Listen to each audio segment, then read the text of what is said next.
ਵਾਹਿਗੁਰੂ ਵਾਹਿਗੁਰੂ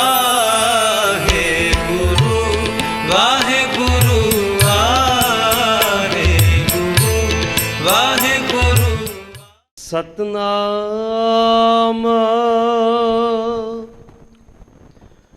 ਸ੍ਰੀ ਵਾਹਿਗੁਰੂ ਸਾਹਿਬ ਜੀ। ਸੋਰਠ ਮਹਲਾ ਨਾਵਾ। ਇਹ ਜਗ ਮੀਤ ਨਾ ਦੇਖਿਓ ਕੋਈ, ਸਗਲ ਜਗਤ ਆਪਣਾ ਸੁਖ ਲਾਗਿਓ। ਦੁਖ ਮੈਂ ਸੰਗ ਨਾ ਹੋਈ, ਇਹ ਜਗ ਮੀਤ ਨਾ ਦੇਖਿਓ ਕੋਈ, ਸਗਲ ਜਗਤ ਆਪਣਾ ਸੁਖ ਲਾਗਿਓ।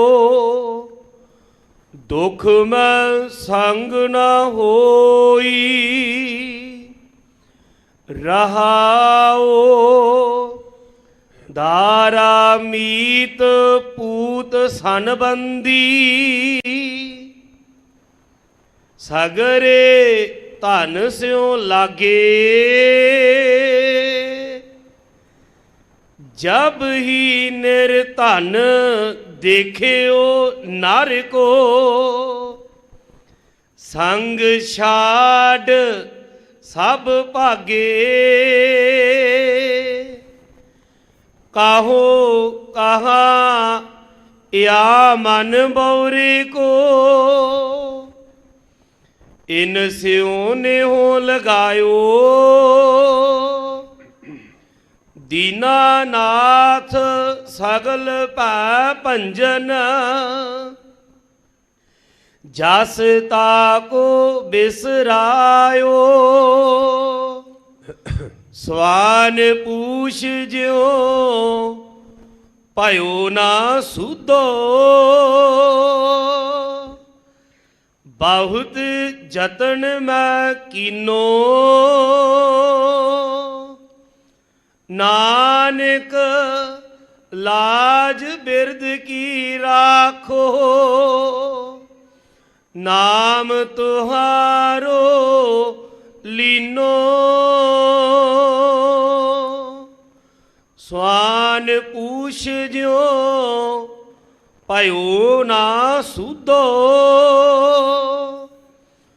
बहुत जतन मैं कीनो, नानक लाज बिरद की राखो। नाम तुहारो लीनो। वाहिगुरु जी का खालसा वाहिगुरु जी की फतेह। गुरु रूप गुरु की साजी नवाजी, गुरु स्वरूप गुरु खालसा साध संगत जी। दीन दुनिया के मालक धन धन सतगुरु तेग बहादुर पातशाह महाराज संसार के जीवां नूं तारदे तारदे जिन्हों अजकल आपां इलाहाबाद कहने आ, इत्थे पहला नाम प्रयागराज सी और हिंदुस्तान का बड़ा पुरातन तीर्थ है। संसार के जीवां की कल्याण हित सतगुरु पातशाह इत्थे गए और 6 भेखां के महापुरख सतगुरु तेग बहादुर पातशाह महाराज के कोल अपनी जिग्यासा लैके आए हैं। असीं धर्म ग्रंथां दे विच जिग्यासू लफ्ज़ आम पढ़ते हैं। इहदा अर्थ है वो मनुख जिहदे मन विच ज्ञान की प्राप्ति की आसा होवे। अज साडे च बहुत वड्डी कमजोरी है। मैं कल भी समाप्ति समय बेनती की सी, दूजे को ज्ञान लैण की बजाय असीं उहदे ज्ञान ते किंतु परंती करदे कि नहीं इहनूं आउंदा ही कख नहीं। ਜਿਗਿਆਸੂ ਦਾ ਭਾਵ ਹੁੰਦਾ ਕਿ ਮਨ ਵਿੱਚ ਇਹ ਇੱਛਾ ਹੋਣੀ ਪਈ ਮੈਨੂੰ ਕੁਝ ਨਾ ਕੁਝ ਇਹਦੇ ਕੋਲੋਂ ਮਿਲੇ ਗਿਆਨ। ਪੁਰਾਤਨ ਗ੍ਰੰਥਾਂ ਦੇ ਮੁਤਾਬਕ ਇਹਨਾਂ 6 ਭੇਖਾਂ ਦਾ ਨਾਮ ਲਿਖਿਆ ਹੈ। ਜੋਗੀ, ਜੰਗਮ, ਸਰੇਵੜੇ, ਦਰਵੇਸ਼, ਵਿਪਰ ਇਤਿਆਦਿਕ। ਇਹਨਾਂ 6 ਭੇਖਾਂ ਦੇ ਮਹਾਂਪੁਰਸ਼ਾਂ ਨੇ ਸਤਿਗੁਰੂ ਪਾਤਸ਼ਾਹ ਨੂੰ ਆਣ ਕੇ ਬੇਨਤੀ ਕੀਤੀ। ਵੱਖ-ਵੱਖ ਸ਼ੰਕੇ ਉਹਨਾਂ ਨੇ ਸਤਿਗੁਰੂ ਪਾਤਸ਼ਾਹ ਮਹਾਰਾਜ ਦੇ ਅੱਗੇ ਰੱਖੇ ਔਰ ਹਜ਼ੂਰ ਨੇ ਉਹਨਾਂ ਦੇ ਸ਼ੰਕਿਆਂ ਦੇ ਮੁਤਾਬਕ ਉਹਨਾਂ ਨੂੰ ਉੱਤਰ ਦਿੱਤਾ। ਕਹਿਣ ਤੋਂ ਭਾਵ ਕਿ ਜਿਹੜੇ ਸੋਠ ਰਾਗ ਵਿੱਚ ਸਤਿਗੁਰੂ ਤੇਗ ਬਹਾਦਰ ਪਾਤਸ਼ਾਹ ਮਹਾਰਾਜ ਦੇ ਇਹ 12 ਸ਼ਬਦ ਨੇ, ਇਹ ਹਜ਼ੂਰ ਨੇ ਪ੍ਰਾਗਰਾਜ ਅਥਵਾ ਇਲਾਹਾਬਾਦ ਉਚਾਰਨਾ ਕੀਤੇ ਹਨ।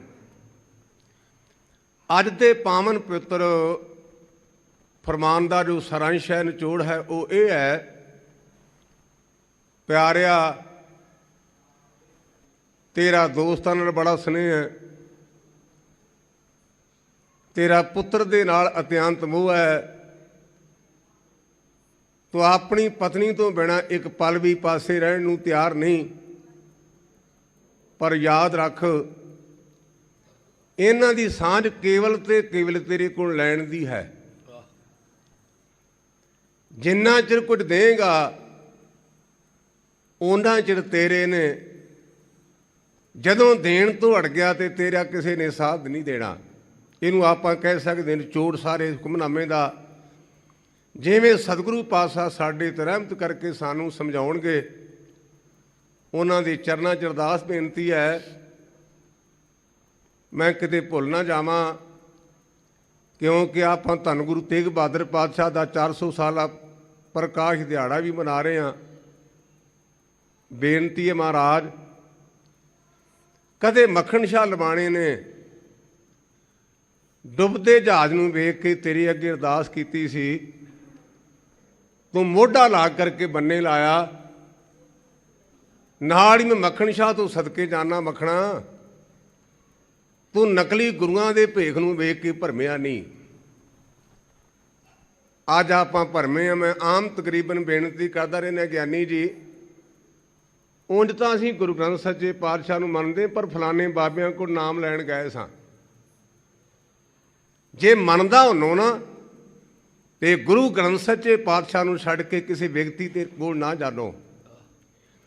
ਇਹਦਾ ਭਾਵ ਹੈ ਵੀ ਤੇਰਾ ਬੇੜਾ ਡੋਲਦਾ ਤੇ ਮਿੱਤਰਾ ਤੂੰ ਆਪਣਾ ਤੇਰੇ ਨਾਲ ਹਮਦਰਦੀ ਹੈ।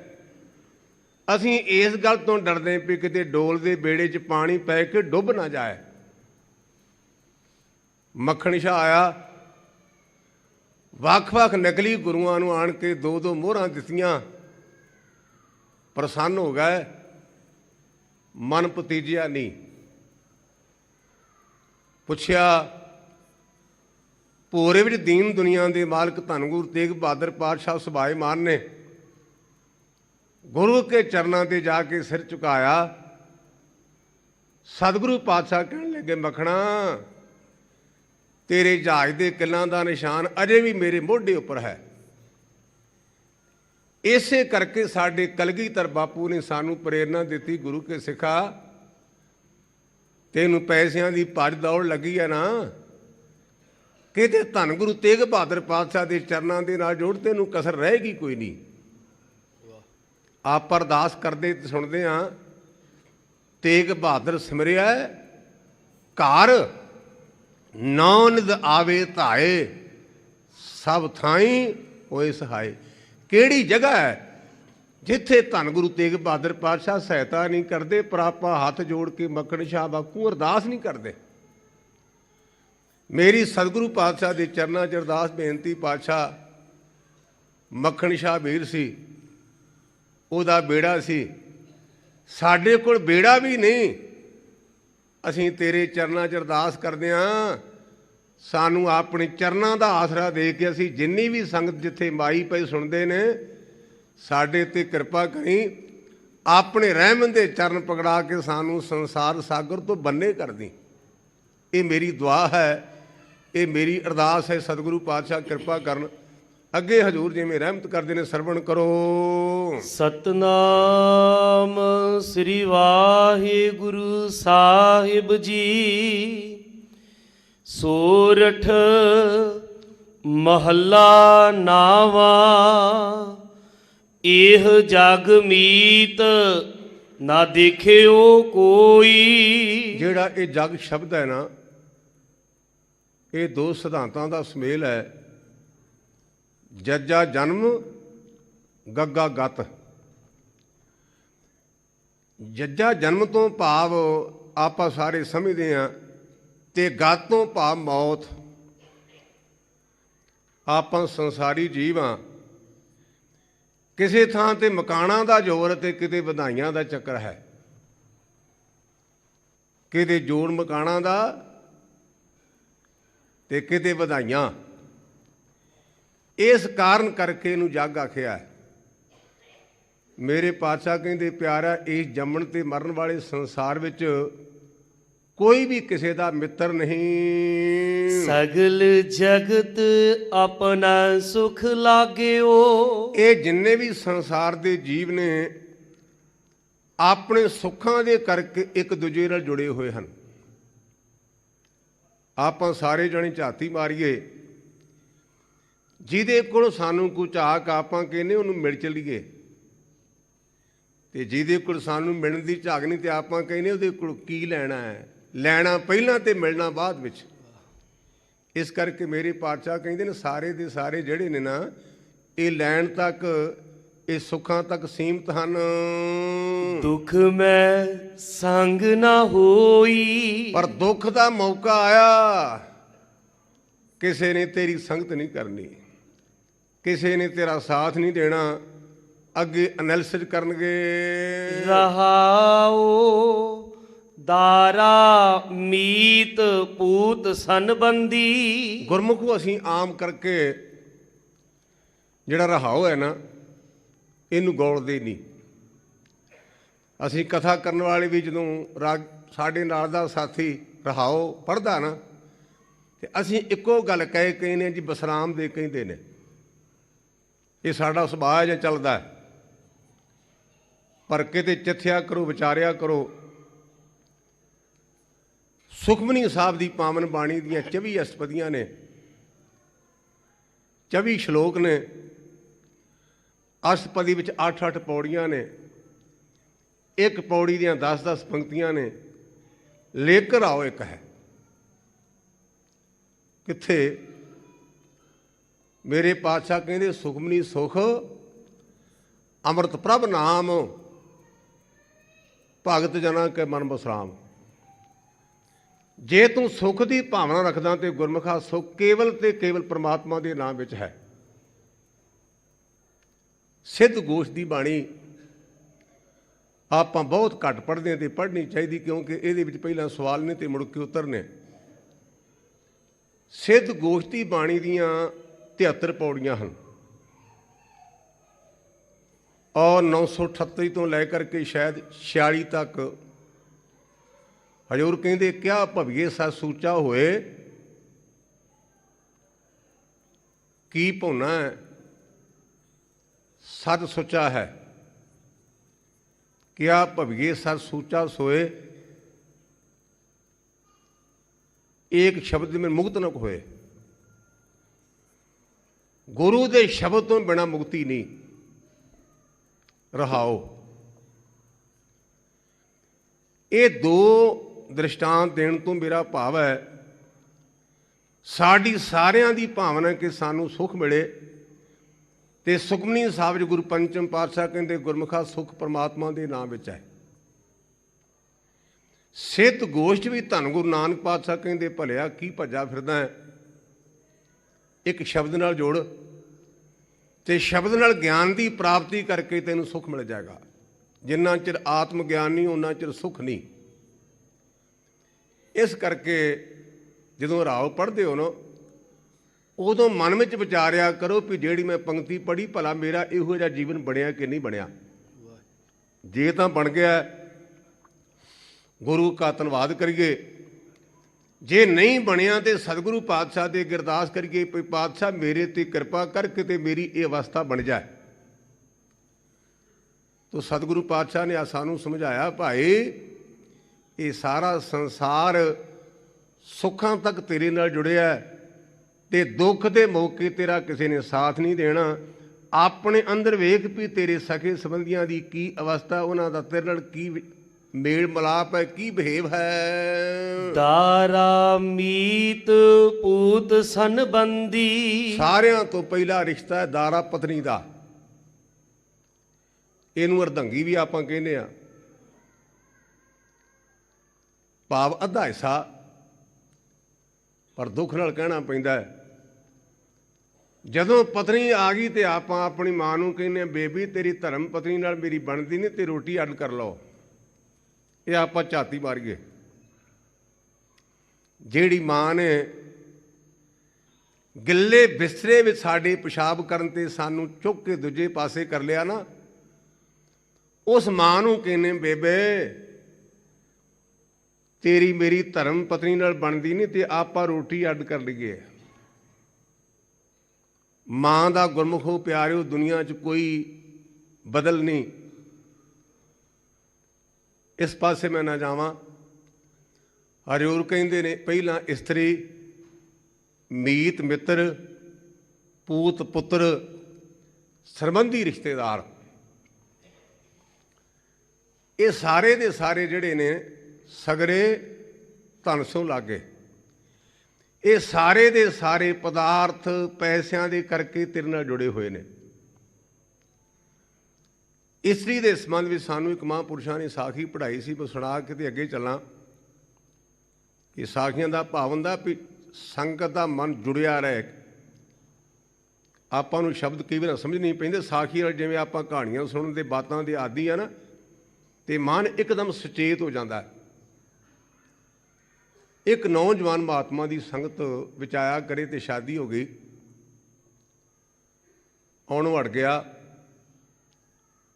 ਕੁਝ ਮਹੀਨਿਆਂ ਤੋਂ ਬਾਅਦ ਸ਼ਾਮ ਦੇ ਟਾਈਮ ਤੇ ਸੰਤ ਮਹਾਂਪੁਰਸ਼ ਬਾਹਰ ਸੈਰ ਕਰਨ ਲਈ ਗਏ, ਘੁੰਮਣ ਲਈ ਗਏ ਤੇ ਉਹ ਗੱਭਰੂ ਮਿਲ ਗਿਆ ਤੇ ਬਾਬਿਆਂ ਨੂੰ ਵੇਖ ਕੇ ਪਾਸੇ ਹੋ ਗਿਆ। ਵੀ ਬਾਬਿਆਂ ਨੇ ਕਹਿਣਾ ਵੀ ਆਇਆ ਕਰ।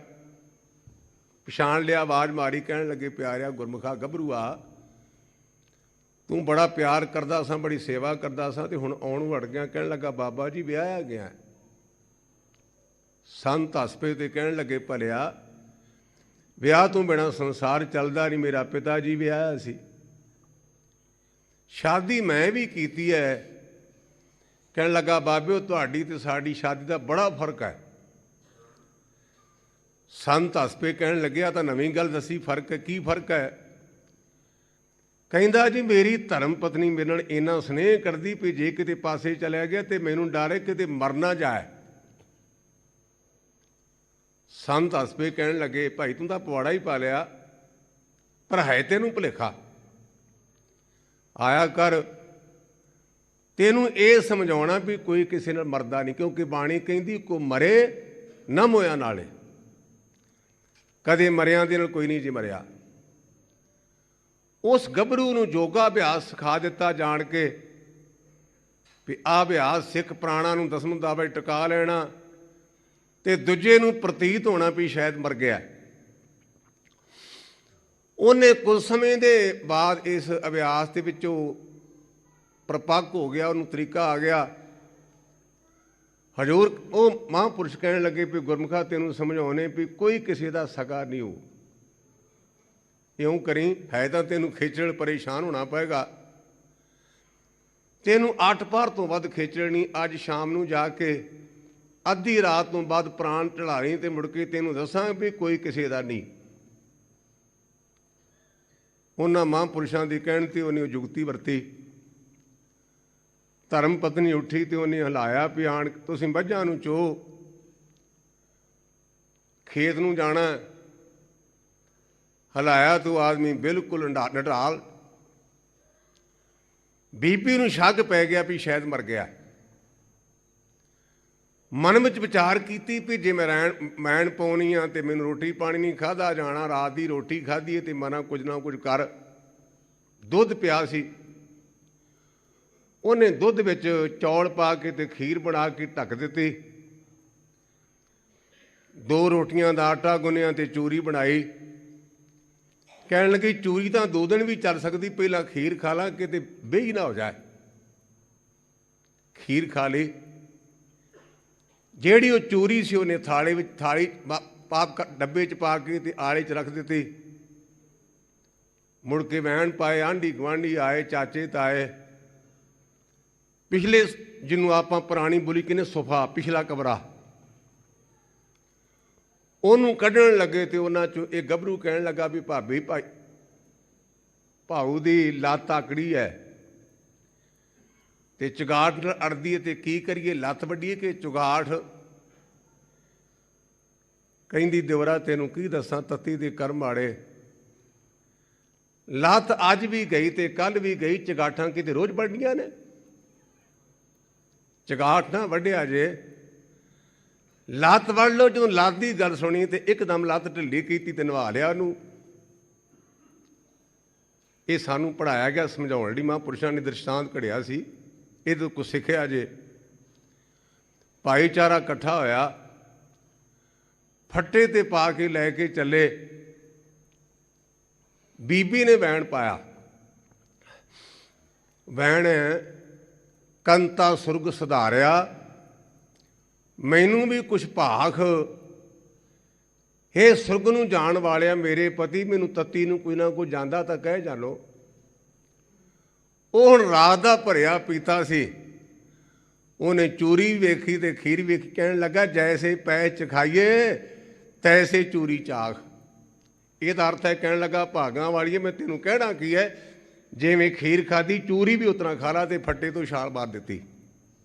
ਇਹ ਗੱਲ ਹਸਾਉਣ ਲਈ ਨਹੀਂ, ਇਹ ਸਮਝਾਉਣ ਲਈ ਤੇ ਸਾਡੇ ਸਾਰਿਆਂ ਨਾਲ ਵਰਤਦੀ ਹੈ। ਇਹ ਗੱਲ ਮੇਰੀ ਯਾਦ ਰੱਖਣੀ, ਜਿਹਦੀਆਂ ਆਂਦਰਾਂ ਨੂੰ ਸੇਕ ਲੱਗਾ ਉਹਦੇ ਤੋਂ ਵੈਣ ਨਹੀਂ ਜੇ ਪੈਂਦੇ। ਜਿਹੜੀਆਂ ਤਰਜਾਂ ਕਰਦੇ ਨਾ ਆਪਾਂ ਮੌਤ ਦੇ ਮੌਕੇ 'ਤੇ, ਜਿਨ੍ਹਾਂ ਦੇ ਕਾਲਜੇ ਨੂੰ ਲੱਗੀ ਉਹਨਾਂ ਤੋਂ ਵੈਣ ਨਹੀਂ ਪੈਂਦੇ, ਤੇ ਜਿਹੜੀਆਂ ਵੈਣ ਪਾਉਂਦੀਆਂ ਨੇ ਉਹਨਾਂ ਦੇ ਅੰਦਰ ਦਰਦ ਨਹੀਂ। ਇਹ ਕੇਵਲ ਤੇ ਕੇਵਲ ਇੱਕ ਵਿਖਾਲਾ ਹੈ। ਇਸ ਕਰਕੇ ਮੇਰੇ ਪਾਤਸ਼ਾਹ ਕਹਿੰਦੇ ਇਸਤਰੀ ਮਿੱਤਰ ਪੁੱਤਰ ਰਿਸ਼ਤੇਦਾਰ ਸਾਰੇ ਦੇ ਸਾਰੇ ਤੇਰੇ ਕੋਲ ਧਨ ਦੀ ਪ੍ਰਾਪਤੀ ਵਾਸਤੇ ਤੇਰੇ ਨਾਲ ਜੁੜੇ ਹੋਏ ਹਨ। ਜਬ ਹੀ ਨਿਰਧਨ ਦੇਖਿਓ ਨਰ ਕੋ, ਤੇ ਜਦੋਂ ਵੀ ਵੇਖਿਆ ਵੀ ਇਹ ਮੰਦਾ ਗਰੀਬ ਹੈ, ਸੰਗ ਛਾੜ ਸਭ ਭਾਗੇ, ਉਦੋਂ ਗੁਰਮੁਖ ਪਿਆਰੋ ਸਾਥ ਛੱਡ ਕੇ ਦੌੜ ਜਾਂਦੇ ਹਨ। ਸਾਡੇ ਕਵੀ ਵੀਰ ਕਵੀਸ਼ਰ ਭਰਾ ਇੱਕ ਬੰਦ ਬੋਲਦੇ ਹੁੰਦੇ ਨੇ, ਵੇਲੇ ਸੁੱਖਾਂ ਦੀ ਦੁਨੀਆ ਢੁੱਕ ਢੁੱਕ ਨੇੜੇ ਬਹਿੰਦੀ, ਪਰਖੇ ਜਾਣ ਸੱਜਣ ਉਸ ਵੇਲੇ ਜਦ ਬਾਜੀ ਪੁੱਠੀ ਪੈਂਦੀ। ਐ ਦਰਬਾਰ ਸਾਹਿਬ ਦੇ ਏਰੀਏ 'ਚ ਮੇਰੇ ਨਾਲ ਵਾਪਰੀ ਘਟਨਾ ਬਿਲਕੁਲ ਇਸ ਤਰ੍ਹਾਂ ਦੀ। ਸੰਤ ਬਾਬਾ ਜਰਨੈਲ ਸਿੰਘ ਦੇ ਮੈਂ ਸੰਗਤ ਕੀਤੀ, ਉਹਨਾਂ ਦੇ ਜਥੇ ਦਾ ਵਿਦਿਆਰਥੀ ਸਾਂ। ਤੇ ਜਿਹੜੀ ਇਸ ਪਾਸੇ ਗੁੱਠ ਵਾਲੀ ਛਬੀਲ ਹੈ ਨਾ, ਮੈਂ ਕਥਾ ਕਰਦਾ ਸਾਂ ਉਦੋਂ ਗਿਆਨੀ ਦਲੀਪ ਸਿੰਘ ਰਾਓ ਦੇ ਨਾਲ ਵੀ। ਕਦੇ ਕਦੇ ਮੈਂ ਕਥਾ ਕਰਨੀ ਤੇ ਸਾਰਿਆਂ ਨੇ ਕਹਿਣਾ ਵੀ ਗਿਆਨੀ ਸਿੰਘ ਕਥਾ ਕਰਦਾ। ਤੇ ਉਸ ਮਾਤਾ ਨੇ ਮੈਨੂੰ ਸਵੇਰੇ ਪਰੌਂਠੀਆਂ ਖਵਾਉਣੀਆਂ ਰੋਜ਼ਾਨਾ। ਟੈਕ ਹੋ ਗਿਆ। ਉਹ ਮਾਤਾ ਉੱਥੇ ਬੈਠੀ ਸੀ ਤੇ ਮੈਂ ਉਹਨੂੰ ਫਤਿਹ ਬੁਲਾਈ ਵੀ ਮਾਤਾ ਜੀ ਕੀ ਹਾਲ ਹੈ? ਤੇ ਮੈਨੂੰ ਕਹਿੰਦੀ ਕਾਕਾ ਮੈਂ ਤੈਨੂੰ ਪਛਾਣਿਆ ਨਹੀਂ। ਮੈਂ ਕਿਹਾ ਮਾਤਾ ਜਿਹਨੂੰ 3 ਮਹੀਨੇ ਪਰੌਂਠੀਆਂ ਖਵਾਈਆਂ ਹੋਣ ਉਹ ਭਲਾ ਭੁੱਲ ਜਾਂਦਾ। ਉਹਦਾ ਭਾਵ ਸੀ ਵੀ ਜੇ ਮੈਂ ਇਹਨੂੰ ਬੁਲਾ ਲਿਆ ਤੇ ਕਿਤੇ ਮੈਂ ਨਾ ਕਾਬੂ ਆ ਜਾ। ਮੈਂ ਇਹ ਨਹੀਂ ਕਹਿੰਦਾ ਕਿ ਮੈਂ ਮਾਤਾ ਨੂੰ ਦਿੱਤਾ, ਮਾਤਾ ਨੇ ਮੈਨੂੰ ਪਰੌਂਠੇ ਖਵਾਏ 3 ਮਹੀਨੇ। ਲੇਕਿਨ ਇਸ ਗੱਲ ਤੋਂ ਡਰ ਹੈ ਵੀ ਕਿਤੇ ਇਹ ਸੰਤਾਂ ਦੇ ਨਾਲ ਰਿਹਾ ਤੇ ਮੈਂ ਵੀ ਅਟੈਚ ਨਾ ਹੋ ਜਾ। ਇਹ ਜੇ ਸਾਡੀ ਸੰਸਾਰ ਦੀ ਸਾਂਝ, ਇਹ ਅੱਡ ਵੀ ਮੈਂ ਤਾਂ ਬੇਨਤੀ ਕੀਤੀ ਹੈ। ਜਦੋਂ ਮੁਸੀਬਤ ਦਾ ਸਮਾਂ ਆਉਂਦਾ ਨਾ, ਉਦੋਂ ਸਾਰੇ ਸਾਥ ਛੱਡ ਜਾਂਦੇ ਹਨ। ਉਦੋਂ ਕੇਵਲ ਤੇ ਕੇਵਲ ਗੁਰੂ ਤੇ ਪਰਮੇਸ਼ਰ ਨਾਲ ਨਿਭਦਾ ਹੈ। ਕਾਹੂ ਕਹਾ ਇਆ ਮਨ ਬੌਰੇ ਕੋ, ਆਂਦੇ ਕੀ ਕਵਾਂ ਇਸ ਕਮਲੇ ਮਨ ਨੂੰ। ਬੌਰੇ ਤੋਂ ਭਾਵ ਹੁੰਦਾ ਕਮਲਾ। ਇਸ ਕਮਲੇ ਮਨ ਨੂੰ ਕੀ ਕਹਿਣਾ ਕਰਾਂ। ਇਨ ਸਿਉ ਨੇਹੋ ਲਗਾਇਓ, ਪਰ ਇਹ ਏਡਾ ਕਮਲਾ ਮਨੁੱਖ ਮਨ ਹੈ, ਜਿਨ੍ਹਾਂ ਦੇ ਨਾਲ ਮੈਂ ਕਿਹਾ ਵੀ ਮੋਹ ਨਾ ਕਰਿਆ ਕਰ, ਉਹਨਾਂ ਨਾਲ ਬਹੁਤਾ ਮੋਹ ਕਰਦਾ ਹੈ। ਆਪਾਂ ਗਿਣਤੀ ਪੜ੍ਹ ਚੁੱਕੇ ਹਾਂ। ਪਤਨੀ ਨਾਲ ਸਨੇਹ, ਮਿੱਤਰਾਂ ਨਾਲ ਪਿਆਰ, ਪੁੱਤਰਾਂ ਨਾਲ ਮੋਹ, ਸੰਬੰਧੀਆਂ ਨਾਲ ਸੰਬੰਧ, ਪਕੜ, ਮੋਹ, ਇਹਨਾਂ ਦੇ ਨਾਲ ਸਾਡੀ ਪਕੜ ਹੈ। ਤੇ ਗੁਰਦੇਵ ਕਹਿੰਦੇ ਮੈਂ ਮਨ ਨੂੰ ਕਹਿਣਾ ਪਰ ਮਨ ਮੰਨਦਾ ਨਹੀਂ। ਦੀਨਾਨਾਥ ਸਕਲ ਭੈ ਭੰਜਨ। ਜਿਹੜਾ ਇਹ ਕੰਮ ਕਰਨ ਵਾਲਾ ਸੀ ਉਹ ਨਹੀਂ ਕੀਤਾ। ਦੋ ਤਰ੍ਹਾਂ ਦੇ ਕਰਮ ਹੁੰਦੇ ਨੇ, ਇੱਕ ਵੇਦ ਕਰਮ ਤੇ ਇੱਕ ਨਿਸ਼ੇਧ ਕਰਮ। ਜਿਹੜਾ ਪਹਿਲਾ ਹੈ ਉਹ ਨਿਸ਼ੇਧ ਕਰਮ ਹੈ, ਉਹ ਤੋਂ ਵੱਢਣਾ ਸੀ। ਇਹ ਵੇਦ ਕਰਮ ਹੈ। ਕੀ ਕਰਨਾ ਹੈ? ਦੀਨਾਨਾਥ ਸਕਲ ਭੈ ਭੰਜਨ, ਸਾਰੇ ਭੈ ਨੂੰ ਨਾਸ਼ ਕਰਨ ਵਾਲਾ, ਅਨਾਥਾਂ ਦਾ ਨਾਥ, ਜਸ ਤਾਕੋ ਬਸਰਾਇਓ। ਉਹਦੀ ਵਡਿਆਈ ਕਰਨੀ ਸੀ ਪਰ ਉਹਦੀ ਵਡਿਆਈ ਭੁੱਲ ਗਿਆ। ਜਸ ਤਾਕੋ ਬਿਸਰਾਇਓ। ਉਸ ਪਰਿਪੂਰਨ ਪ੍ਰਮਾਤਮਾ ਦੀ ਵਡਿਆਈ ਕਰਨੀ ਭੁੱਲ ਗਿਆ ਇਹ ਜੀਵ। ਸਵਾਨ ਪੂਛ ਜਿਉ ਭਇਓ ਨਾ ਸੁਧੋ। ਇਹ ਆਪਾਂ ਆਮ ਵੀ ਕਹਾਵਤ ਬੋਲਦੇ ਆਂ ਵੀ ਕੁੱਤੇ ਦੀ ਪੂਛ ਨੂੰ ਬੰਝੜੀ ਵਿੱਚ ਪਾ ਕੇ ਰੱਖਿਆ ਗਿਆ ਤੇ ਉਹ ਸਿੱਧੀ ਨਾ ਹੋਈ। ਬਹੁਤ ਜਤਨ ਮੈਂ ਕੀਨੋ। ਮਨ ਦੀ ਅਵਸਥਾ ਵੀ ਇਹੋ ਹੈ। ਇਹਦੇ ਅੰਤਰੀ ਵਰਤ ਮਹਾਂਪੁਰਸ਼ਾਂ ਨੇ ਕੀਤੇ ਨੇ। ਉਹ ਇਹ ਨੇ ਕਿ ਭੇਖ ਧਾਰਨ ਕਰ ਲਿਆ, ਭੇਖ ਰੂਪੀ ਬੰਝੜੀ ਵਿੱਚ ਆਪਣੇ ਮਨ ਨੂੰ ਰੱਖਿਆ, ਪਰ ਭੇਖ ਦੇ ਧਾਰਨ ਕਰਕੇ ਮਨ ਸਿੱਧਾ ਨਹੀਂ ਹੁੰਦਾ। ਭੇਖ ਤੋਂ ਭਾਵ ਲਿਬਾਸ, ਅਸੀਂ ਲਿਬਾਸ ਤੇ ਜ਼ੋਰ ਦਿੰਦੇ ਹਾਂ। ਇਸ ਕਰਕੇ ਕਹਿੰਦੇ ਨੇ ਜਿਵੇਂ ਕੁੱਤੇ ਦੀ ਪੂਛ ਸਿੱਧੀ ਨਹੀਂ ਹੁੰਦੀ, ਇਸ ਪ੍ਰਕਾਰ ਇਹ ਮਨ ਨੂੰ ਸਿੱਧਿਆਂ ਕਰਨ ਦਾ ਯਤਨ ਕੀਤਾ ਪਰ ਮਨ ਸਿੱਧਾ ਨਾ ਹੋਇਆ। ਨਾਨਕ ਲਾਜ ਬਿਰਦ ਕੀ ਰਾਖੋ। ਅਸਲੀ ਇੱਕੋ ਇੱਕ ਤਰੀਕਾ ਜਿਹੜਾ ਸਤਿਗੁਰੂ ਪਾਤਸ਼ਾਹ ਨੇ ਸਾਨੂੰ ਸਮਝਾਇਆ, ਉਹ ਦੋ ਜੋੜ ਹੱਥ ਜੋੜ ਕੇ ਅਰਦਾਸ ਕਰੀਏ। ਮਹਾਰਾਜ ਮੈਂ ਤੁਹਾਡਾ ਦਾਸ ਹਾਂ, ਮੇਰੇ ਤੇ ਕਿਰਪਾ ਕਰੋ, ਮੇਰੀ ਪਤ ਰੱਖਣਾ ਕਰੋ ਜੀ। ਨਾਮ ਤੁਹਾਰੋ ਲੀਨੋ। ਪਤ ਰੱਖਣ ਤੋਂ ਭਾਵੇਂ ਵੀ ਪਾਤਸ਼ਾਹ ਜਦੋਂ ਤੇਰੇ ਨਾਮ ਦਾ ਟਾਈਮ ਹੁੰਦਾ ਉਦੋਂ ਮੈਨੂੰ ਨੀਂਦ ਆ ਜਾਂਦੀ ਹੈ। ਨਾਮ ਕੀ ਬੇੜਾ ਪੈ ਪੈ ਸੋਇਆ, ਬੁਰੇ ਕਾਮ ਕੋ ਊੜ ਖਲੋਇਆ। ਕਿਤੇ ਤਜਰਬਾ ਕਰਕੇ ਵੇਖਿਆ ਜੇ ਸ਼ਾਮ ਤੇ ਟਾਈਮ ਤੇ 5-7 ਜਣੇ ਆਖਿਆ ਜੇ ਆ ਸੁਖਮਨੀ ਸਾਹਿਬ ਦਾ ਪਾਠ ਕਰਨਾ, 7-8 ਬੰਦੇ ਬਹਿ ਜਾ ਜੇ, ਉਹਨਾਂ 'ਚੋਂ ਗੁਰਮੁਖੋ 2 ਬੈਠੇ ਰਹਿਣਗੇ ਤੇ 5 ਕਹਿਣਗੇ ਭਾਈ ਸਾਹਿਬ ਚੰਗਾ ਫਿਰ ਤੁਸੀਂ ਅਸ਼ਟਪਦੀ ਮੁਕਾ ਲਈਏ, ਤੁਸੀਂ ਸੰਪੂਰਨ ਕਰ ਲਿਆ ਜੇ, ਫੇਰ ਕਿਤੇ ਮਿਲਾਂਗੇ। ਤੇ ਜੇ ਸਾਰੀ ਰਾਤ ਆਪਾਂ ਲੋਕਾਂ ਦੀ ਨਿੰਦਿਆ ਚੁਗਲੀ ਕਰੀਏ ਤੇ ਆਪਾਂ ਇਹ ਕਹਿੰਦੇ ਵੀ ਗੁਰਮੁਖਾਂ ਨੂੰ ਤੂੰ ਸਾਹ ਲੈ ਲੈ, ਮੈਨੂੰ ਵੀ ਬੋਲ ਲੈਣ ਦੇ। ਇਹ ਸਾਡੀ ਮਨ ਦੀ ਅਵਸਥਾ ਹੈ। ਬੁਰੇ ਕਾਮ ਕੋ ਊੜ ਖਲੋਇਆ, ਨਾਮ ਕੀ ਬੇਲਾ ਪੈ ਪੈ ਸੋਇਆ। ਸਤਿਗੁਰੂ ਪਾਤਸ਼ਾਹ ਸਾਡੇ ਤੇ ਕਿਰਪਾ ਕਰਨ, ਉਹ ਪਰਿਪੂਰਨ ਪ੍ਰਮਾਤਮਾ ਦਾ ਸਾਨੂੰ ਨਾਮ ਚੇਤੇ ਰਵੇ। ਜਿਵੇਂ ਰਾਮਕਲੀ ਰਾਗ ਵਿੱਚ ਸਤਿਗੁਰੂ ਪੰਚਮ ਪਾਤਸ਼ਾਹ ਜੀ ਕਿਰਪਾ ਕਰਨਗੇ। ਸਰਵਣ ਕਰੋ। ਰਾਮਕਲੀ ਮਹੱਲਾ ਪੰਜਵਾ। ਜਿਸ ਕੀ ਤਿਸ ਕੀ ਕਰ ਮਾਨ। ਇਹ ਸ਼ਬਦ ਦਾ ਨਿਚੋੜ ਹੈ, ਨਾਮ ਬਿਨਾ ਕਿਛ ਕਾਮ ਨਾ ਆਵੈ, ਮੇਰਾ ਮੇਰਾ ਕਰ ਬਹੁਤ ਪਛਤਾਨੇ। ਪੁੱਤ ਮੇਰਾ, ਪਰਿਵਾਰ ਮੇਰਾ, ਮਕਾਨ ਮੇਰਾ, ਇਹ ਆਪਾਂ ਮੇਰੀ ਮੇਰੀ ਕਰਦੇ ਹਾਂ। ਸਤਿਗੁਰੂ ਪਾਤਸ਼ਾਹ ਕਹਿੰਦੇ ਗੁਰਮੁਖਾ ਇਹਨਾਂ 'ਚੋਂ ਕਿਸੇ ਨੇ ਕੰਮ ਨਹੀਂ ਹੋਣਾ। ਕੀ ਕਰ? ਜਿਸ ਕੀ ਤਿਸ ਕੀ ਕਰਮਾਨ। ਇਹ ਪੈਸਾ, ਇਹ ਪਰਿਵਾਰ, ਇਹ ਮਾਇਆ, ਇਹ ਸਰੀਰ ਜਿਹਨੇ ਦਿੱਤਾ ਨਾ, ਉਹਦਾ ਮਨ ਇਹ ਨਾ ਕਹਿ ਕੇ ਮੈਂ ਬਣਾਇਆ ਹੈ। ਇਹ ਸ਼ਬਦ ਦਾ ਨਿਚੋੜ ਇਹ ਹੈ ਵੀ ਜਿਹਨੇ ਤੈਨੂੰ ਦਿੱਤਾ ਨਾ, ਉਹਦੀ ਮਨ ਤੇਰਾ ਨਹੀਂ।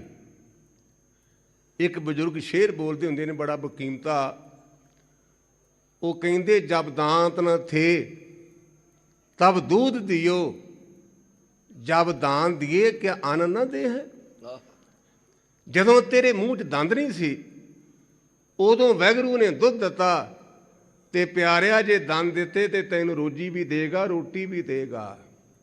ਆਪਾਂ ਕਹਿੰਦੇ ਮਕਾਨ ਮੇਰਾ, ਆਪਾਂ ਬਹੁਤੇ ਕਹਿੰਦੇ ਆ ਜੀ ਮੇਰੇ ਪਿਤਾ ਨੇ ਮੈਨੂੰ ਕੱਖ ਨਹੀਂ ਦਿੱਤਾ। ਗਿਆਨੀ ਜੀ ਮੈਂ ਮਿਹਨਤ ਕਰਕੇ ਬਣਾਇਆ ਜੇ, ਮਿਹਨਤ ਕਰਕੇ। ਹਜ਼ੂਰ ਕਹਿੰਦੇ ਇਹ ਨਾ ਕਿਹਾ ਕਰ, ਜਿਹੜੇ ਵਾਹਿਗੁਰੂ ਨੇ ਦਿੱਤਾ ਨਾ, ਇਹ ਕਹੇ ਵੀ ਉਹਨੇ ਦਿੱਤਾ ਹੈ। ਜਿਸ ਕੀ ਤਿਸ ਕੀ ਕਰਮਾਨ। ਜਿਹਨੇ ਇਹ ਤੈਨੂੰ ਸਾਰੇ ਪਦਾਰਥ ਦਿੱਤੇ ਨੇ ਉਹਦੇ ਮੰਨਣਾ ਕਰ, ਤੇਰਾ ਆਪਣਾ ਕੁਝ ਵੀ ਨਹੀਂ। ਆਪਨ ਲਾਹੇ ਗੁਮਾਨ, ਗੁਮਾਨ ਤੋਂ ਭਾਵ ਸਾਡੇ ਅੰਦਰ ਹੰਕਾਰ ਬੜਾ ਹੈ। ਕਹਿੰਦੇ ਜਿਹੜਾ ਆਪਣਾ ਹੰਕਾਰ ਹੈ ਨਾ, ਜਿਹੜਾ ਹੰਕਾਰ ਦਾ ਚੋਲਾ ਪਾਇਆ, ਇਹਨੂੰ ਲਾਉਣਾ ਕਰ। ਜਿਸ ਕਾ ਤੂੰ ਤਿਸ ਕਾ ਸਭ ਕੋਏ, ਕਹਿੰਦੇ ਜਿਸ ਵਾਹਿਗੁਰੂ ਨੇ ਤੈਨੂੰ ਬਣਾਉਣਾ ਕੀਤਾ ਨਾ, ਬਾਕੀ ਦੇ ਉਹਦੇ ਬਣਾਏ ਹੋਏ ਨੇ। ਸਾਨੂੰ ਸਾਰਿਆਂ ਨੂੰ ਭੁਲੇਖਾ ਵੀ ਸ਼ਾਇਦ ਮੈਂ ਨਾ ਰਿਹਾ ਸੰਸਾਰ ਵਿੱਚ ਤੇ ਪਤਾ ਨਹੀਂ ਕੀ ਹਨੇਰਾ ਹੋ ਜਾਏ। ਮੇਰੇ ਪਾਤਸ਼ਾਹ ਕਹਿੰਦੇ ਨੇ ਜਿਹਨੇ ਤੈਨੂੰ ਬਣਾਇਆ ਨਾ, ਇਹ ਸਾਰੇ ਉਹਦੇ ਬਣਾਏ ਹੋਏ ਹਨ। ਤਿਸ ਹੀ ਅਰਾਧ ਸਦਾ ਸੁਖ ਹੋਏ, ਉਸ ਪਰਮਾਤਮਾ ਦੀ ਆਰਾਧਨਾ ਕਰਤੇ ਤੈਨੂੰ ਸਦੀਵੀ ਤੌਰ ਤੇ ਪਰਮ ਸੁਖ ਦੀ ਪ੍ਰਾਪਤੀ ਹੋਵੇਗੀ। ਕਾਹੇ ਭ੍ਰਮ ਭ੍ਰਮ ਹੈ ਬੇਗਾਨੇ, ਭਾਈ ਬਿਨਾਂ ਸਮੇਂ ਤੋਂ ਕਿਹੜੇ ਭਰਮ ਭੁਲੇਖਿਆਂ 'ਚ ਪਿਆ ਹੋਇਆ ਹੈ। ਨਾਮ ਬਿਨਾ ਕਿਛ ਕਾਮ ਨਾ ਆਵੇ, ਪਰਿਪੂਰਨ ਪਰਮਾਤਮਾ ਤੋਂ ਬਿਨਾਂ ਕਿਸੇ ਨੇ ਤੇਰੇ ਕੰਮ ਨਹੀਂ ਆਉਣਾ। ਮੇਰਾ ਮੇਰਾ ਕਰ ਬਹੁਤ ਪਛਤਾਨੇ, ਇਹ ਪੁੱਤ ਮੇਰਾ, ਇਹ ਘਰ ਮੇਰਾ, ਇਹ ਪਰਿਵਾਰ ਮੇਰਾ, ਇਹ ਜਾਇਦਾਦ ਮੇਰੀ, ਜਿਹੜਾ ਤੂੰ ਕਰਦਾ ਨਾ, ਜਾਣ ਲੱਗਿਆ ਪਛਤਾਵੇਂਗਾ ਦੁਨੀਆ ਤੋਂ। ਰਹਾਓ ਬਸਰਾਮ ਦੇ ਕਰਕੇ ਕਿਰਪਾ ਕਰਦੇ ਹਨ। ਜੋ ਜੋ ਕਰੈ ਸੋਈ ਮਾਨ ਲਿਓ, ਜੋ ਪਰਿਪੂਰਨ ਪਰਮਾਤਮਾ ਕਰਦਾ ਭਾਈ ਉਹਨੂੰ ਚੰਗਾ ਕਰਕੇ ਮੰਨ। ਆਪਾਂ ਰੋਜ਼ਾਨਾ ਪੜ੍ਹਦੇ ਤਾਂ ਪਰ ਅਮਲ ਨਹੀਂ ਹੁੰਦਾ। ਜੋ ਤੁਧ ਭਾਵੈ ਸਾਈ ਭਲੀ ਕਾਰ, ਤੂੰ ਸਦਾ ਸਲਾਮਤ ਨਿਰੰਕਾਰ। ਬਿਨ ਮਾਨੇ ਰਲ ਹੋਵਹਿ ਖੇਹ, ਪਰ ਯਾਦ ਰੱਖੀ ਪਰਮਾਤਮਾ ਨੂੰ ਮੰਨਣ ਤੋਂ ਬਿਨਾ ਇਹ ਤੇਰੇ ਸਰੀਰ ਨੇ ਮਿੱਟੀ ਨਾਲ ਮਿੱਟੀ ਹੋ ਜਾਣਾ ਹੈ।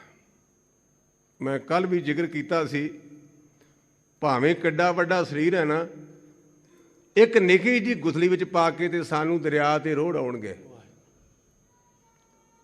ਇਹੋ ਤਨ ਢੇਰੀ ਥੀਸੀ, ਚੇਤੇ ਰੱਖਿਆ ਕਰੀਏ ਮੇਰੀ ਮੇਰੀ ਕਹਿਰੋਂ ਕਰਤੇ, ਦਰਯੋਧਨ ਸੇ ਭਾਏ 12 ਜੋਜਨ ਛਤਰ ਚੱਲੇ ਥਾ, ਦੇਹੀ ਗਿਰਦ न ਖਾਏ, ਸਰਬ सोइन की लंका होते, रावण से अधकाए, ਕਾਂ ਭਇਓ ਦਲ ਬਾਂਧੇ ਹਾਥੀ, ਖਿਨ में ਪਈ ਪਰਾਈ। ਰੋਜ਼ਾਨਾ ਪਾਠ ਕਰਦੇ ਆ, ਗੁਰਮੁਖੋ ਵਾਚਿਆ ਕਰੀਏ, ਸੋਚਿਆ ਕਰੀਏ ਉਹਨੂੰ। ਮਾਤੇ ਮਤੰਗ ਜਰੇ ਜਰ ਸੰਗ, ਅਨੂਪ ਅਤੰਗ ਸਰੰਗ ਸਵਾਰੇ, ਕੋੜ ਤਰੰਗ ਕਰੰਗ ਸੇ ਕੂਦਤ ਪੌਣ ਕੇ ਗੌਨ ਕੋ ਜਾਤ ਨਵਾਰੇ, ਭਾਰੀ ਭੁਜਾਨ ਕੇ ਭੂ ਭਲੀ ਬਿਦ ਨਿਆਵਤ ਸੀਸ ਨਾ ਜਾਤ ਵਿਚਾਰੇ, ਏਤੇ ਭਏ ਤੋ ਕਾਂ ਪੈ ਭੂਪਤ, ਅੰਤ ਕੋ ਨਾਗੇ ਹੀ ਪਾਏ ਪਧਾਰੇ। ਕੀ ਹੋਇਆ?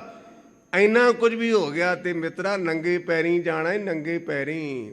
ਇਸ ਪ੍ਰਕਾਰ ਮੇਰੇ ਪਾਤਸ਼ਾਹ ਕਹਿੰਦੇ ਭਗਵਾਨ ਨੂੰ ਮੰਨਣ ਤੋਂ ਬਿਨਾ ਯਾਦ ਰੱਖ ਮਿੱਟੀ ਦੀ ਢੇਰੀ ਬਣ ਜਾਏਗਾ। ਤਿਸ ਕਾ ਭਾਣਾ ਲਾਗੈ ਮੀਠਾ, ਇਹ ਸਾਡੀ ਕਿਤੇ ਅਵਸਥਾ ਬਣ ਜੇ ਉਸ ਵਾਹਿਗੁਰੂ ਦਾ ਭਾਣਾ ਸਾਨੂੰ ਮਿੱਠਾ ਲੱਗੇ। ਗੁਰ ਪ੍ਰਸਾਦ ਵਿਰਲੇ ਮਨ ਉਠਾ, ਪਰ ਇਸ ਅਵਸਥਾ ਨੂੰ ਗੁਰੂ ਦੀ ਕਿਰਪਾ ਦੇ ਨਾਲ ਕਿਸੇ ਵਿਰਲੇ ਦੇ ਮਨ ਵਿੱਚ ਇਹ ਵਸੀ ਹੋਈ ਗੱਲ ਹੈ। ਭਾਣੇ ਨੂੰ ਮਿੱਠਾ ਕਰਕੇ ਮੰਨਣਾ ਬੜਾ ਔਖਾ ਹੈ। ਅਗਲੇ ਮਹੀਨੇ ਆਪਾਂ ਸ਼ਹੀਦਾਂ ਨੂੰ ਯਾਦ ਕਰਨਾ ਹੈ। ਸ਼ਹੀਦੀ ਹਫ਼ਤੇ ਆਉਣੇ ਨੇ। ਉਹਨਾਂ ਪ੍ਰਸੰਗਾਂ ਦੇ ਵਿੱਚ ਇੱਕ ਬੀਬੀ ਸ਼ਰਨ ਕੌਰ ਦਾ ਪ੍ਰਸੰਗ ਆਉਂਦਾ ਹੈ। ਚਮਕੌਰ ਦੇ ਜਿਹੜੇ ਸ਼ਹੀਦ ਸਿੰਘ ਹੋਏ ਨੇ ਨਾ, ਉਹਨਾਂ ਦੇ ਵਿੱਚ ਇੱਕ ਭਾਈ ਪ੍ਰੀਤਮ ਸਿੰਘ ਨਾਮ ਦਾ ਗੁਰੂ ਕਾ ਲਾਲ ਸ਼ਹੀਦ ਹੋਇਆ। ਉਹਦੀ ਧਰਮ ਪਤਨੀ ਬੀਬੀ ਨੂੰ ਨਮਸਕਾਰ, ਬੀਬੀ ਸ਼ਰਨ ਕੌਰ ਨੂੰ, ਉਹ ਕਹਿਣ ਲੱਗੇ, ਮੇਰੇ ਅੰਦਰ ਪੰਕਤੀਆਂ ਰਾਗੀ ਸਿੰਘ ਪੜ੍ਹਦੇ ਸਨ ਵਸੀਆਂ ਨੇ, ਜਿਸ ਪਿਆਰੀ ਸੁਣਿਓ ਤਿਸ ਆਗੇ ਮਰ ਚਲੀਏ, ਤ੍ਰਿਕ ਜੀਵਨ ਸੰਸਾਰ ਤਾਂ ਕੇ ਪਾਛੇ ਜੀਵਣਾ। ਜਦੋਂ ਮੇਰਾ ਆਨੰਦ ਕਾਰਜ ਹੋਇਆ ਸੀ, ਇਹ ਬੀਬੀ ਦੀ ਮੈਂ ਬੇਨਤੀ ਕਰ ਰਿਹਾ ਵੀ ਉਹਦੇ ਮਨ ਦੀ ਅਵਸਥਾ। ਕਹਿੰਦੀ ਜਿੱਦਣ ਮੇਰਾ ਆਨੰਦ ਕਾਰਜ ਹੋਇਆ ਸੀ ਤੇ ਉਹਦਾ ਰਾਗੀ ਸਿੰਘਾਂ ਨੇ ਸ਼ਬਦ ਪੜ੍ਹਿਆ ਸੀ, ਸਭੇ ਸਾਗ ਕੁੜਾਵੇ ਡਿੱਠੇ ਤੋਂ ਪੱਲੇ ਤੈੜੇ ਲਾਗੇ। ਜਿਹਦਾ ਪੱਲਾ ਪਕੜਿਆ ਸੀ ਉਹ ਨਹੀਂ ਰਿਹਾ ਤੇ ਮਨਾ ਹੋਰ ਤਾਂ ਕੋਈ ਨਹੀਂ ਕਰ ਸਕਦੀ, ਉਹਦੀ ਜਾਂਦਿਆਂ ਜਾਂਦੇ ਦੀ ਸੇਵਾ ਤਾਂ ਕਰ ਲਾ ਨਾ। ਉਸ ਬੀਬੀ ਨੇ ਸਾਰੇ ਜਣੇ ਆਪਾਂ ਅੰਦਰ ਝਾਤੀ ਮਾਰੀਏ, ਆਪਾਂ ਬਜ਼ੁਰਗਾਂ ਨੂੰ ਚੇਤੇ ਕਰਦੇ ਤੇ ਆਪਣਾ ਤੇ ਉਹਨਾਂ ਦਾ ਬੜਾ ਫਰਕ ਜੇ, ਆਪਾਂ ਬਹੁਤ ਥੱਲੇ ਹਾਂ। ਬੀਬੀ ਸ਼ਰਨ ਕੌਰ ਨੇ 37 ਸਰੀਰਾਂ ਨੂੰ ਇਕੱਠਿਆਂ ਕੀਤਾ ਤੇ ਉਹਨਾਂ ਨੇ ਸਰੀਰ ਨੂੰ ਚਿਖਾ ਵਿੱਚ ਲਾਉਣ ਵਾਸਤੇ ਕਿੰਨਾ ਕੁ ਬਾਲਣ ਚਾਹੀਦਾ, ਕਿੰਨਾ ਬਾਲਣ ਇਕੱਠਾ ਕੀਤਾ ਹੋਵੇਗਾ। ਬੀਬੀ ਨੇ ਬਾਲਣ ਇਕੱਠਾ ਕੀਤਾ, ਸਰੀਰ ਇਕੱਠੇ ਕਰ ਲੈ। ਇੱਕ ਮਿਸਾਲ ਜਗਾ ਕੇ ਖਲੋਤਾ ਤੇ ਉਹਦੇ ਕੋਲ ਗਈ, ਸ੍ਰੀ ਸਾਹਿਬ ਦੇ ਨਾਲ ਉਹਦਾ ਗੁੱਟ ਵੜ ਕੇ ਤੇ ਉਹਦੇ ਕੋਲ ਮਿਸਾਲ ਖੋ ਕੇ ਬੀਬੀ ਅੱਗੇ ਭੱਜ ਉੱਠੀ।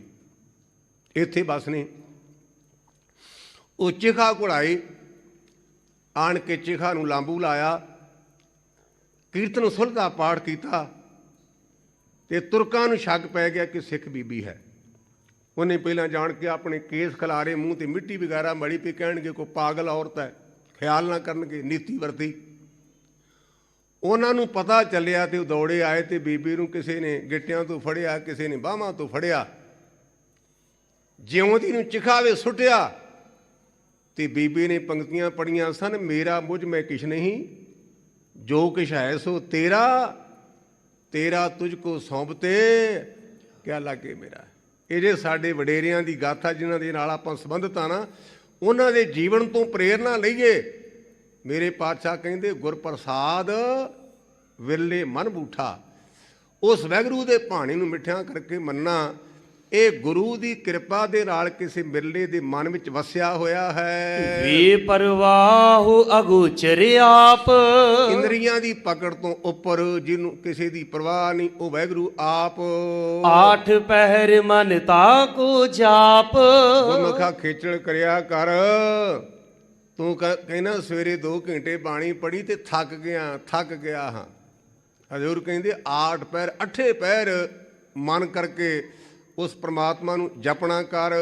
ਜਿਸ ਚੇਤੇ ਆਏ ਬਿਨ ਸੇ ਦੁਖਾ। ਆਪਾਂ ਸਤਿਗੁਰੂ ਪਾਤਸ਼ਾਹ ਨੂੰ ਸਵਾਲ ਕਰ ਦਿੱਤਾ ਵੀ ਪਾਤਸ਼ਾਹ ਤੁਸੀਂ ਕਹਿੰਦੇ 8 ਪਹਿਰ ਜਪੀ ਚੱਲ, ਇਹਦੇ ਨਾਲ ਹੋਵੇਗਾ ਕੀ? ਤੇ ਹਜ਼ੂਰ ਜਵਾਬ ਦਿੰਦੇ ਭਾਈ ਜਿਸ ਚੇਤੇ ਆਏ ਬਿਨ ਸੇ ਦੁਖਾ, ਜਿਨ੍ਹਾਂ ਨੂੰ ਵਾਹਿਗੁਰੂ ਚੇਤਿਆ ਨਾ ਉਹਨਾਂ ਦੇ ਦੁੱਖ ਨਾਸ ਹੋ ਜਾਂਦੇ ਹਨ। ਆਪਾਂ ਐਵੇਂ ਭੜਕੀ ਜਾਂਦੇ, ਬਾਬਾ ਜੀ ਸ਼ਬਦ ਦੱਸੋ, ਫਲਾਨਾ ਜੀ ਆਹ ਦੱਸੋ। ਸਾਨੂੰ ਧੰਨ ਗੁਰੂ ਅਮਰਦਾਸ ਪਾਤਸ਼ਾਹ ਨੇ ਦੱਸਿਆ ਭਾਈ ਦੁੱਖ ਰੋਗ ਸੰਤਾਪ ਉਤਰੇ ਸੁਣੀ ਸੱਚੀ ਬਾਣੀ। ਆਪਾਂ ਰੋਜ਼ਾਨਾ ਪਾਠ ਕਰਦੇ ਹਾਂ, ਸੱਚੀ ਬਾਣੀ ਨੂੰ ਸੁਣ, ਤੇਰਾ ਤਨ ਦਾ ਤਾਪ ਵੀ ਲੈ ਜਾਏਗਾ, ਤੇਰੇ ਮਨ ਦਾ ਤਾਪ ਵੀ ਲੈ ਜਾਏਗਾ। ਇਸ ਕਰਕੇ ਮੇਰੇ ਪਾਤਸ਼ਾਹ ਕਹਿੰਦੇ ਜਿਨ੍ਹਾਂ ਨੂੰ ਵਾਹਿਗੁਰੂ ਚੇਤੇ ਆਇਆ ਨਾ, ਉਹਨਾਂ ਦੇ ਤਮਾਮ ਦੁੱਖਾਂ ਦੀ ਨਿਵਰਤੀ ਹੋ ਗਈ। ਹਲਤ ਪਲਤ ਤੇਰਾ ਉਜਲ ਮੁਖਾ, ਫਿਰ ਇਹ ਨਹੀਂ ਪੇ ਥੇ ਬਸ ਹੈ, ਤੇਰਾ ਲੋਕ ਤੇ ਪਰਲੋਕ ਵਿੱਚ ਮੁਖ ਉਜੜਾ ਹੋ ਜਾਏਗਾ। ਇਹਦੇ ਨਾਲ ਇੱਕ ਹੋਰ ਮੇਰੇ ਸਾਹਮਣੇ ਦ੍ਰਿਸ਼ਟਾਂਤ ਆ ਗਿਆ। ਇੱਕ ਮਹਾਤਮਾ ਵੇਸਵਾ ਸੁਭਾਅ ਦੇ ਮੁਤਾਬਕ ਜਦੋਂ ਕੋਲ ਦੀ ਲੰਘਦੀ ਤੇ ਕਹਿੰਦੀ ਬਾਬਾ ਜੀ ਮੇਰੇ ਕੁੱਤੇ ਦੀ ਪੂਛ ਚੰਗੀ ਕਿ ਤੁਹਾਡੀ ਦਾੜੀ ਚੰਗੀ। ਵੇਸਵਾ। ਮਹਾਤਮਾ ਚੁੱਪ। ਅੰਤਮ ਸਮਾਂ ਆਇਆ, ਮਹਾਤਮਾ ਆਪਣੇ ਵਿਦਿਆਰਥੀਆਂ ਨੂੰ ਕਹਿਣ ਲੱਗੇ ਵੀ ਉਸ ਬੀਬੀ ਨੂੰ ਬੁਲਾ ਕੇ ਲਿਆਓ।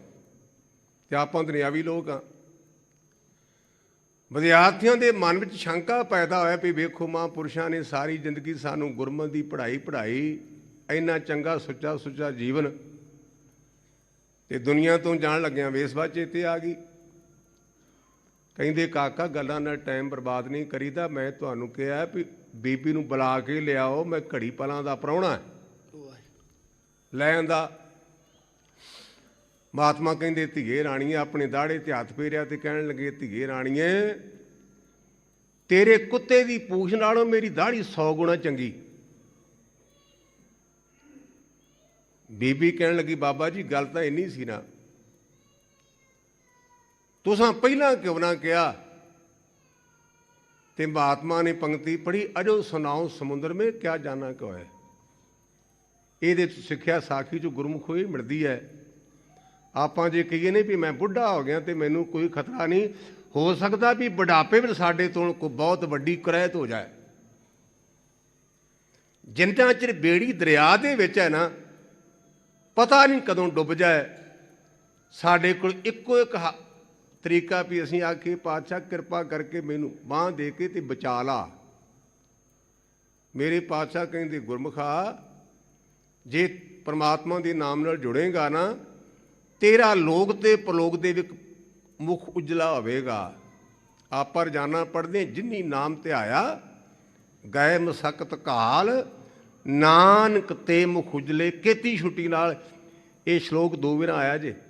ਇੱਕ ਤਾਂ ਆਪਾਂ ਜਪਜੀ 'ਚ ਪੜ੍ਹਦੇ ਹਾਂ, ਇੱਕ ਸ਼੍ਰੀ ਰਾਗ ਵਿੱਚ ਆਉਂਦਾ, ਜਿਨੀ ਨਾਮ ਧਿਆਇਆ ਗਏ ਮਸਕਤ ਕਾਲ, ਨਾਨਕ ਤੇ ਮੁਖ ਉਜਲੇ ਹੋਰ ਕੇਤੀ ਛੁੱਟੀ ਨਾਲ।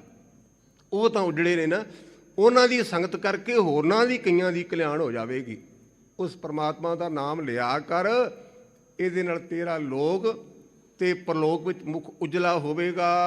ਕੌਣ ਕੌਣ ਉਦਰੇ ਗੁਣ ਗਾਏ। ਤੈਨੂੰ ਕਿਹੜੀ ਕਿਹੜੀ ਗਿਣਤੀ ਕਰਕੇ ਦਸੀਏ ਤੇ ਕਿਹੜਾ ਕਿਹੜਾ ਪਰਮਾਤਮਾ ਦੇ ਗੁਣ ਗਾ ਕੇ ਉਧਰਿਆ।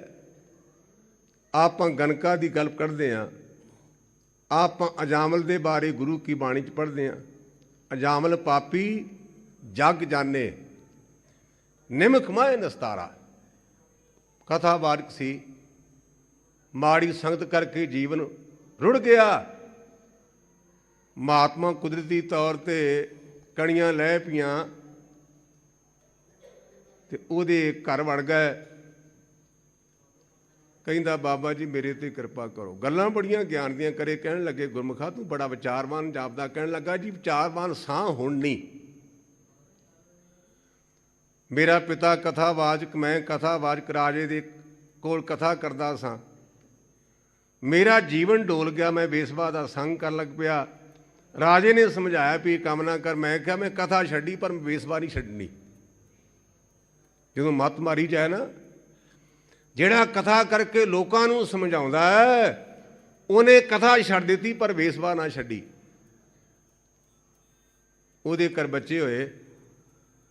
ਮਹਾਤਮਾ ਕਹਿਣ ਲੱਗੇ ਮਿੱਤਰਾ, ਜਾਪਦਾ ਵੀ ਬੀਬੀ ਦੀ ਕੁੱਖ ਵਿੱਚ ਬਾਲ ਹੈ, ਇਹਦਾ ਨਾਮ ਨਰਾਇਣ ਰੱਖੀ। ਨਰਾਇਣ ਬੱਚੇ ਦਾ ਨਾਮ ਨਰਾਇਣ ਰੱਖਿਆ। ਅੰਤਮ ਸਮਾਂ ਆਇਆ, ਕੜਲਾਂ ਪਈਆਂ। ਗੁਰਮੁਖੋ ਕਿੰਨੀ ਕੁ ਦਰਦ ਹੋਵੇਗੀ ਮੌਤ ਦੇ ਮੌਕੇ ਤੇ। ਸਾਰੇ ਜਣੇ ਝਾਤੀ ਮਾਰਿਆ ਜੇ। ਜਦੋਂ ਕਿਸੇ ਦੀ ਮੌਤ ਹੁੰਦੀ ਤਾਂ ਆਪਾਂ ਵੇਖਦੇ ਉਹਦਾ ਨੱਕ ਦੀ ਕਰੂੰਗਲੀ ਮੁੜ ਜਾਂਦੀ ਹੈ। ਸਾਨੂੰ ਕਿੰਨੀ ਵੀ ਸੱਟ ਲੱਗੇ ਕਦੇ ਨੱਕ ਨਹੀਂ ਜੀ ਮੁੜਿਆ, ਪਰ ਮੌਤ ਦੇ ਮੌਕੇ ਤੇ ਇੰਨੀ ਦਰਦ ਹੁੰਦੀ ਹੈ ਕਿ ਸਿੱਧਾ ਨੱਕ ਜਿਹੜਾ ਉਹ ਟੇਢਾ ਹੋ ਜਾਂਦਾ ਹੈ। ਦਰਦ ਗਿਣੀ ਨਹੀਂ ਜਾਂਦੀ। ਗਰੜ ਪੁਰਾਣ ਵਿੱਚ ਇਹ ਲਿਖਿਆ ਵੀ 1 ਲੱਖ ਠੂੰਗੇ ਦੇ ਡੰਗ ਮਾਰਨ ਜਿੰਨੀ ਬੰਦੇ ਨੂੰ ਪੀੜ ਹੁੰਦੀ ਹੈ। ਇਹ ਗਰੜ ਪੁਰਾਣ ਦੀ ਰਾਏ ਹੈ। ਜਦੋਂ ਕੜਲਾਂ ਪਈਆਂ ਨਾ ਤੇ ਆਖਿਆ ਪੁੱਤ ਨਰਾਇਣ ਮੈਂ ਗਿਆ, ਬਸ ਇੰਨੀ ਗੱਲ ਕਹੀ ਤੇ ਜਮਦੂਤ ਛੱਡ ਗਏ। ਇਹ ਜੇ ਭਗਵਾਨ ਦੇ ਨਾਮ ਦੀ ਮਹਾਨਤਾ।